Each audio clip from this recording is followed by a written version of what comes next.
I'm Steve, and this is CC Garage.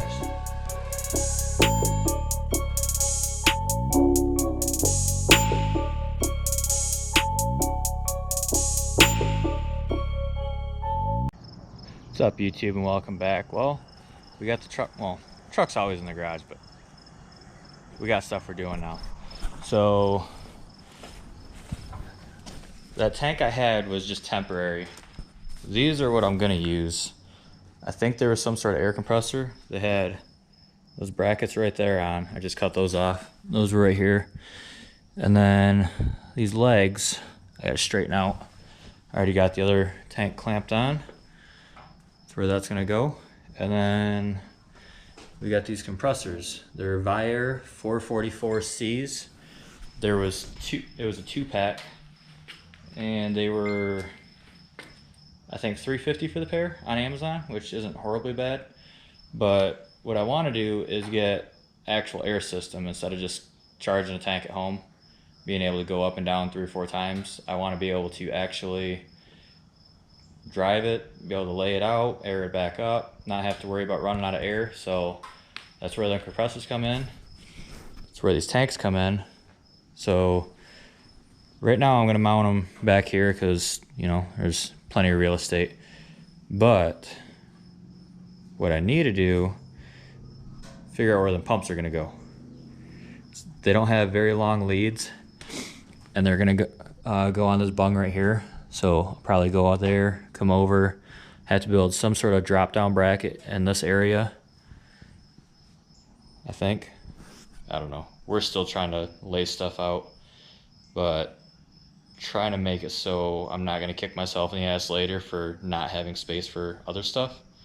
Because another project I'm going to be doing pretty soon is, we did these bolt-on C-notches.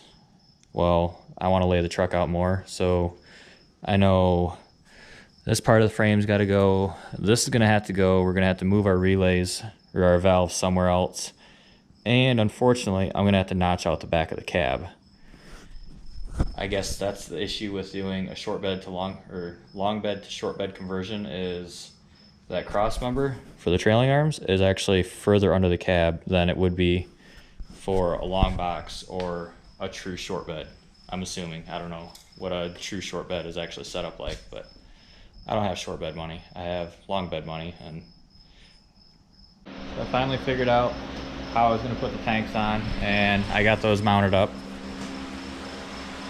I had the brackets that were underneath or on the side or whatever, heated them up, beat them down, and I drilled a hole through the frame or the bottom of the frame, bolted them on nice and tight, both sides. The side sits a little bit lower. I think from the factory the brackets weren't on the tanks in the same spots, but I ended up taking this piece of angle iron. This was just scrap out of the scrap pile. Drilled a hole, got that mounted up. That's nice and tight. And that is going to be where we're going to mount these at. So these are just going to mount on the side like this. It's hard to do this with one hand. And then this hose, there's going to be like, the frame rails stick up about 2 inches. So this will go between the frame rail and the bed. And then I bought some more 1/4 inch NPT pipe and fittings. So this will go straight to that pipe. I'll probably have like a T or something right there. And then I will use push connects, because these tanks only have 3 fittings, and this tank I actually snapped the 3rd fitting off. There's a drain hole or whatever. So since that tank still has the fitting, or the 3rd fitting, that is where I'm going to put our pressure switch. So here's our pressure switch. It is on at 150 psi, off at 180. So our 3rd bung is right here. So we need to get some tape and get that on there. Pretty much all of our wiring goes down the frame rail of the driver's side anyways, so it works out that this one has the fitting on there. Okay, so we switched to the head mount, and hopefully I can do this.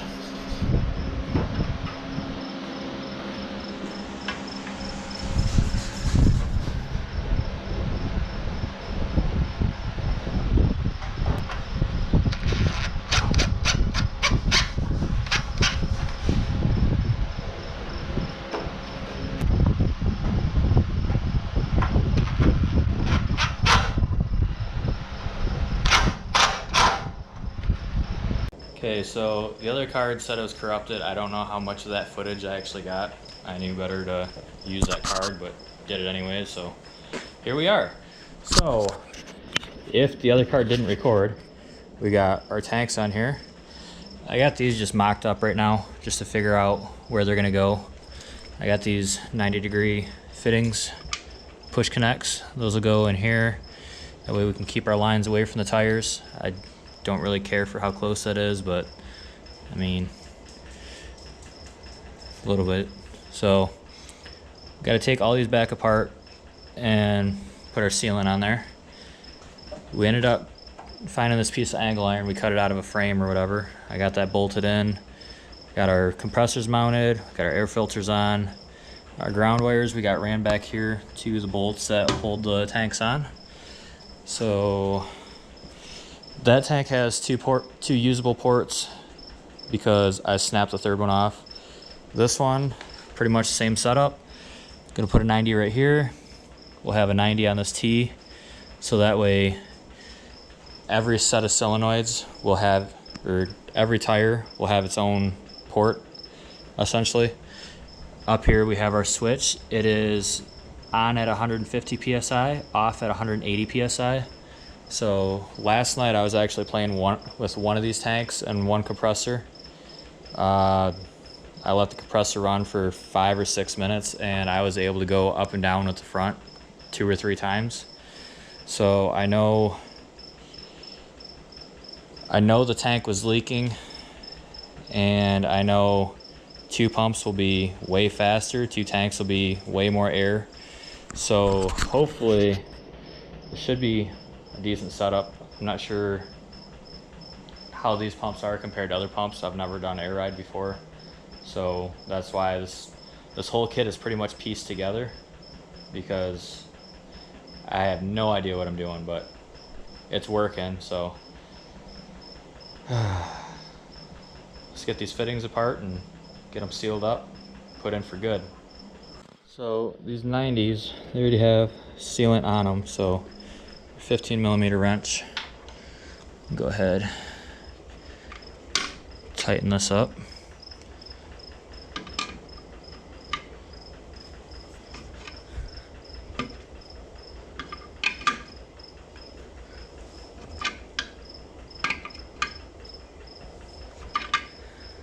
Same thing over here. Go ahead, throw our 90 in.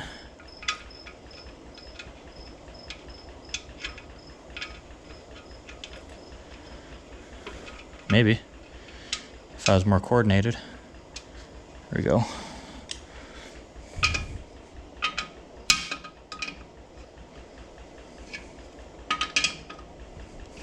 Call that good. So, pop our sensor out right here.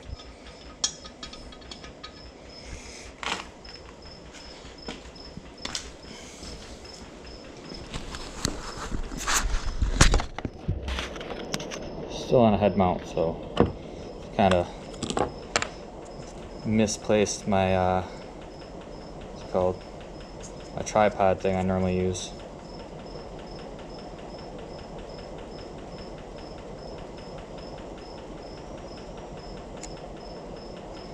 So when you wrap this, you want to make it so when you screw it in, technically tightens it. I know some people are probably going to be like, oh, don't use Teflon tape. Well, I mean, it works for water pipes. And I bought this pipe dope stuff. Did not like it, because that is what I had on that air tank, and it still leaked. So we're just going to try Teflon tape, and we will check for leaks later.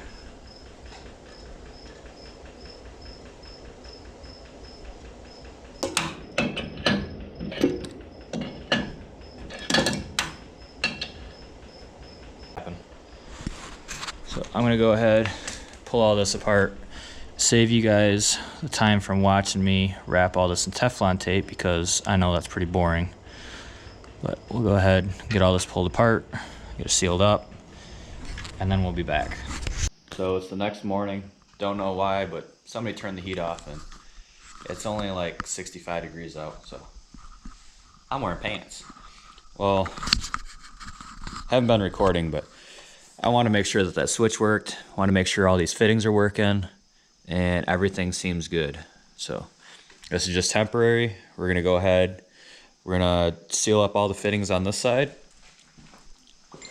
I don't want to bore you guys, so I'm not gonna record wrapping it in Teflon tape because I know if I was watching a video like this, I'd probably skip past that part too. So we're gonna go ahead, wrap these, put them back together, then we'll be back. Okay, so now we got these all sealed up. Now we're going to bought a pack of relays. I got 4 12-volt relays. They're the Bosch style. Come with these nice connectors on the bottom. So we want these pumps on a relay because, I don't know, well, we'll have a switch in the cab, and then, well, it'll go from battery to switch. Switch will come back to the relay. Well, it'll break off into 2 relays. I'm guessing probably mount them like this or so. We'll put 2 of them next to each other. And then from the relay, we will have the switch right there will feed both of these. And then, yeah, I don't know what I'm doing. We're gonna figure it out, and you're gonna watch me either make it good or fuck it up. I don't know. I know what I want to do in my head, I just can't get the words out of my mouth. So I think we got everything that we need. We got our other relay here.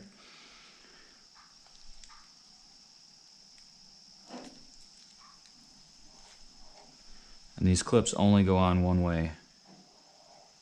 So that is also a nice feature. So we're going to go ahead and grab our trusty self-tappers. Because what's a professional installation without self-tappers and zip ties, right?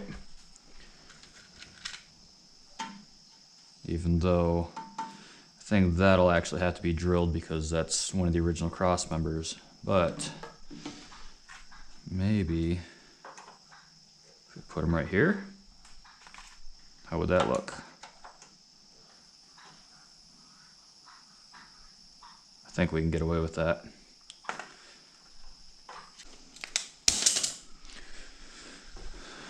Now we got a lighter somewhere. Yep, there it is.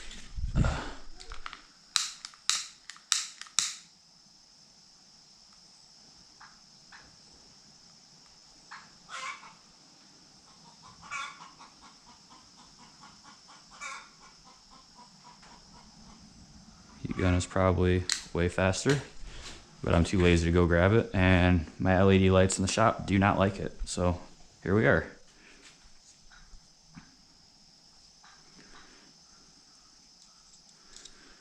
We'll just go ahead and loop the ground back around like that. Like that, I mean.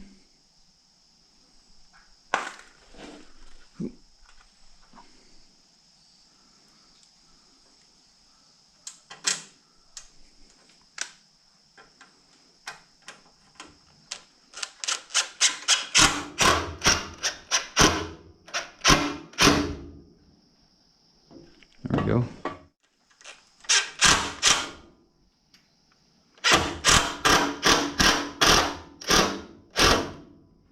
So yellow says too light or accessory. So our yellow, oh, that's on the switch right now. Our yellow is going to come to the compressor wire. So with this being a female, I don't feel like cutting this wire. It's already got the nice heat shrinks on there. So we are going to grab our male connectors.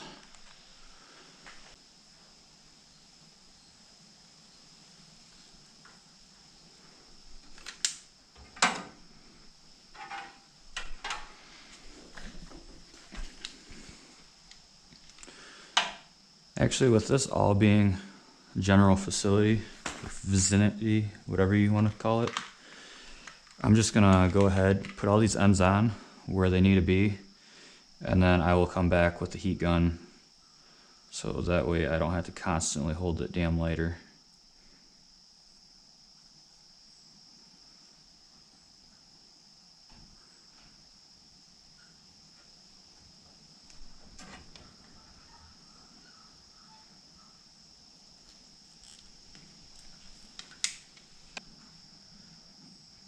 So our white wire are going to come over here to the switch. So we will go ahead. Well,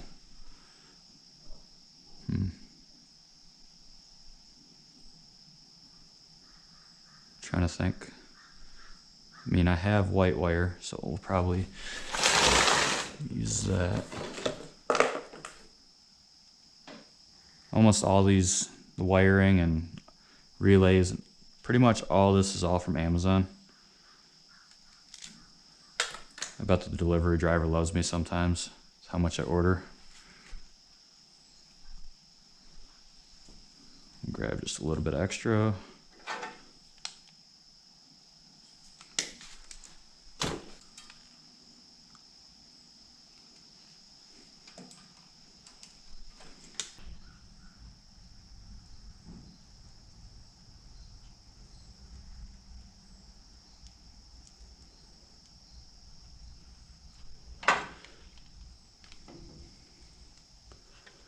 One good thing about having all these colors is pretty much color code everything instead of buying a big spool of one color wire and then you're pretty much stuck with, well, it's going to be, everything is going to be this color, and then when you have to work on something, it's not so much fun.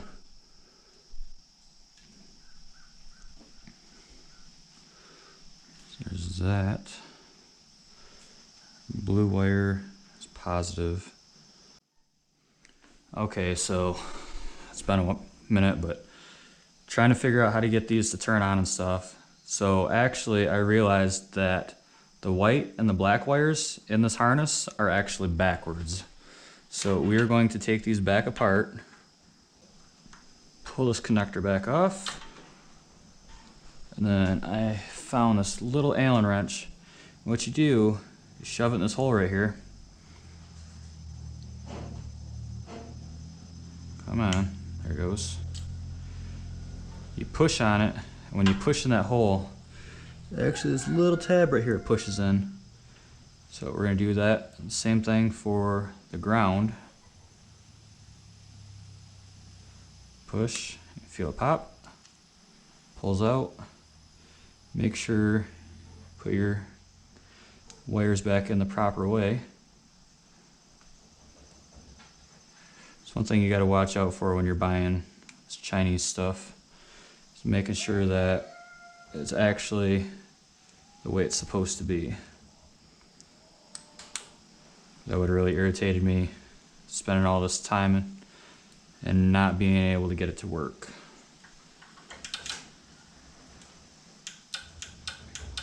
So I actually have, well, I can feel the relay popping right now because this is our trigger wire.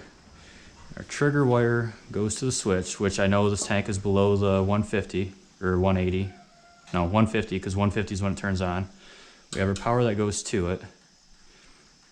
So that is our trigger power. Okay, so right now we got both pumps going. I still got to run the power wire and the remote wire up front to the battery. But we're going to see how long it takes these pumps to fill up to 180 psi.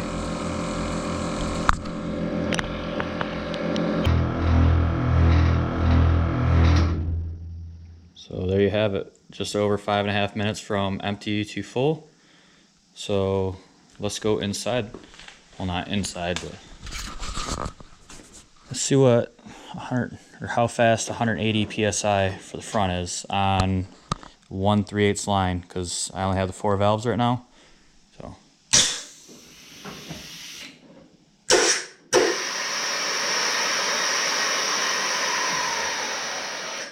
the pumps didn't come on, so we're still above 150 psi. I know the back will be really fast. Kind of violent. Really violent. It's like Mike's truck almost. Okay, so we got our power wires ran alongside the frame, both equal lengths all the way up to the battery. So here's a old school trick. You put your wires, 2, 3 wires, whatever, in a drill. Put it on forward.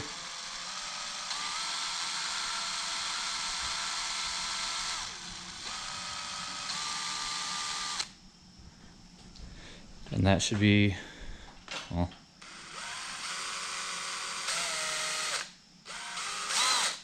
I'm not sure how tight to twist it, but that should be twisted most of the way to the front. Just got our wire held up here. But we're gonna go ahead, twist them a little more, put our wire ends on, connect them to our relays. We ended up taking out the red wire, which was the middle one, which is pin 87A. I don't exactly know what it's for, but blue is the power to the relay.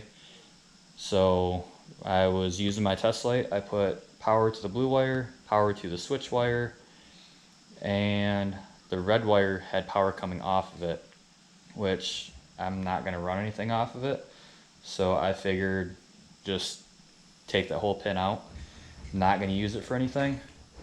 And 4 wires looks a little cleaner than 5 wires per relay. So we're going to go ahead, probably route our wires up in here somewhere or underneath, I don't know. Just get everything tidied up, cleaned out of the way.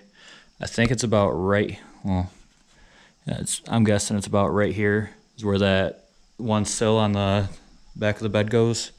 So we need to try to stay on this side or underneath, or possibly run them along this and put a zip tie there, make our nice little wire bundle. Yeah, we'll figure out a way to clean these all up so it doesn't look all thrown together. And then I got more air line. I want the tanks to be connected to each other so that way they're even out on pressure. But right now we still just got the 4 relays, 2 for the back, 2 valves for the back, 2 valves for the front. But on 2 valves, she moves pretty good, I think, especially for being only 1 3/8 line. So we're gonna go ahead. I'm not gonna bore you with putting wire ends on. I'll just explain it, show you when it's done, and we'll move on to the next step. So there you have it. Pumps are all hooked up. I got them on switch now. Actually, kind of like the place I got the switch. Found a hole right here under the dash. So that concludes another episode. We got some more air ride stuff coming up, so stay tuned. See you on the next one.